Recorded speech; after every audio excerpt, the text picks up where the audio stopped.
Assalamualaikum warahmatullahi wabarakatuh. Alhamdulillah wassalatu wassalamu ala rasulillah wa ala alihi wa mawala amma ba'du. Pada kali ini saya akan mereview dua jurnal atau membandingkannya. Nah, untuk jurnal yang pertama yaitu yang berjudul Konsep Produksi dalam Perspektif Ekonomi Syariah. Penulis Amiruddin Qadir, seorang mahasiswa Alauddin Makassar, jurusan Ekonomi. Penerbit jurnal.uin.alauddin.ac.id. Jumlah halamannya itu ada 11 halaman. Diterbitkan pada tahun 2014.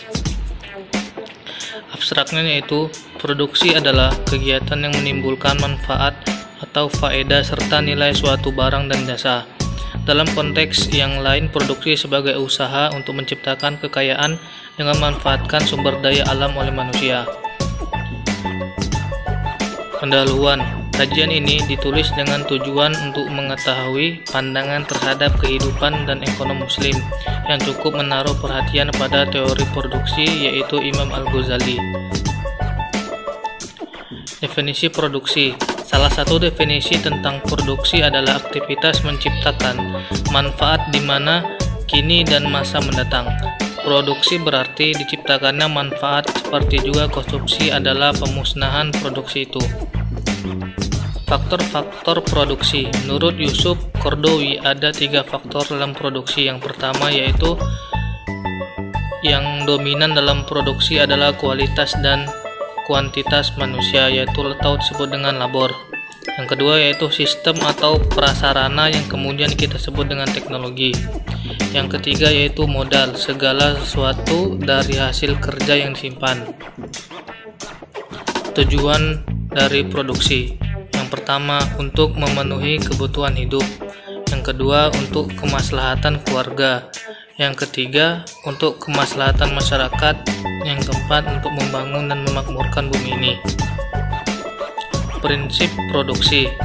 Pada asas kesejahteraan ekonomi, keunikan mengenai kesejahteraan ekonomi terletak pada kenyataan bahwa hal itu tidak dapat mengabaikan pertimbangan kesejahteraan lebih luas yang menyangkut persoalan-persoalan tentang moral, pendidikan, agama, dan banyak hal lainnya. Prinsip fundamental yang harus selalu diperhatikan dalam produksi adalah prinsip kesejahteraan ekonomi. Kesimpulan, produksi adalah sebuah proses yang telah lahir di muka bumi ini semenjak manusia menghuni planet ini. Produksi sangat prinsipal bagi kelangsungan hidup dan juga peradaban manusia dan bumi. Sungguhnya produksi lahir dan tumbuh dari menyatunya manusia dengan alam, maka untuk menyatukannya antara manusia dan alam ini, Allah telah menetapkan bahwa manusia berperan sebagai khalifah. Demikianlah dari jurnal yang pertama ini.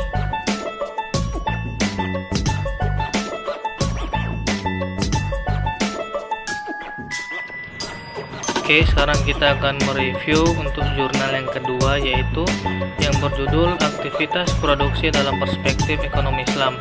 Penulis Ahmad Mujahidin, dosen Ekonomi Islam Fakultas Syariah dan Ilmu Hukum UIN Sultan Syarif Kasim Riau. Penerbit Islamika @uinsby.ac.id. Jumlah halaman vol 3 ada 13 halaman. Penerbitan pada tahun 2009. Abstrak. Produksi adalah kegiatan yang menimbulkan manfaat atau faedah serta nilai suatu barang dan jasa. Dalam konteks yang lain, produksi sebagai usaha untuk menciptakan kekayaan dengan memanfaatkan sumber daya alam oleh manusia. Pendahuluan. Kajian ini ditulis dengan tujuan untuk mengetahui konsep produksi dalam perspektif syariah, yaitu dari Al-Quran yang mempergunakan konsep produksi dalam arti yang sangat luas. Al-Quran sangat menekankan pemanfaatan barang-barang yang diproduksi. Barang-barang tersebut harus berhubungan dengan kebutuhan manusia. Islam berusaha untuk mengurangi sifat mementingkan diri dan sifat tamak manusia dengan memberinya kesempatan-kesempatan yang tidak terbatas untuk melakukan aktivitas-aktivitas produksi. Definisi produksi. Kata produksi telah menjadi kata Indonesia setelah diserap ke dalam pemikiran ekonomi bersama dengan kata distribusi dan konsumsi.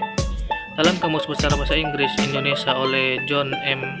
Eccles dan Hasan Sadili, Kata produksi secara linguistik mengandung arti penghasilan dan didefinisikan oleh H.R.A. Rifai Wirasasmita sebagai proses peningkatan kapasitas barang-barang untuk memuaskan keinginan atau kebutuhan manusia atau proses. Tujuan produksi menurut Monzerkaf, tujuan produksi adalah untuk meningkatkan kesejahteraan manusia, tidak hanya kondisi material, tapi juga moral dan sebagai sarana untuk mencapai tujuannya di akhirat.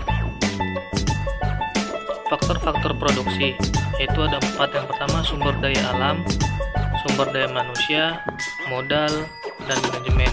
Walaupun para pakar ekonomi Islam berbeda pandangan dalam menempatkan modal sebagai pokok produksi, namun satu hal yang pasti adalah bahwa 2 faktor produksi, tanah dan tenaga kerja, telah mendapat perhatian yang luas para penulis baik klasik maupun kontemporer. Prinsip produksi. Perbincangan tentang prinsip moral dan produksi juga dikemukakan oleh Yusuf Qaradawi dalam bukunya Norma dan Etika Islam, antara lain berproduksi dalam lingkaran halal, prinsip etika dalam produksi yang wajib dilaksanakan oleh setiap muslim bagi individu maupun komunitas adalah berpegang pada semua yang dihalalkan Allah dan tidak melewati batas. 2. Perlindungan kekayaan alam. Etika yang terpenting adalah menjaga sumber daya alami karena ia merupakan nikmat dari Allah kepada hambanya. Setiap hamba wajib menyukurinya dengan menjaga sumber daya alam dari polusi, kehancuran, atau kerusakan. Kesimpulan, sungguhnya kita tidak mendapatkan istilah produksi dalam buku-buku ekonomi karya ulama Islam klasik, di mana ekonomi Islam mengakui segala bentuk hasil produksi tanpa mengecualikan sesuatu pun darinya. Itu dapat dibuktikan dari banyaknya riwayat yang menjelaskan urgensi semua aktivitas produksi barang dan jasa yang dilakukan seorang muslim untuk memperbaiki apa yang dimilikinya, baik berupa sumber-sumber alam dan harta, dan dipersiapkan untuk bisa dimanfaatkan oleh pelakunya sendiri atau oleh umat Islam.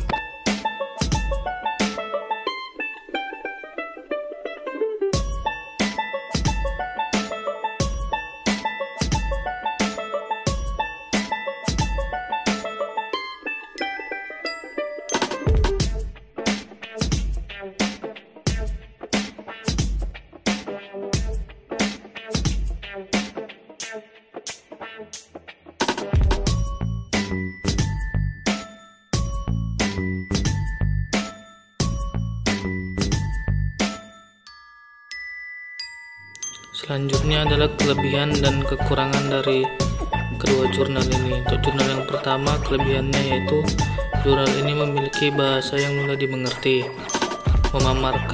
memaparkan secara jelas dan lengkap mulai dari pendahuluan atau latar belakang. Banyak memakai sumber dari pendapat ahli-ahli ekonom Islam. Jurnal ini teratur dan sesuai dengan kaidah pembuatan penulisan jurnal. Kata yang digunakan juga dalam jurnal ini bersifat baku dan sesuai dengan kamus EYD Bahasa Indonesia.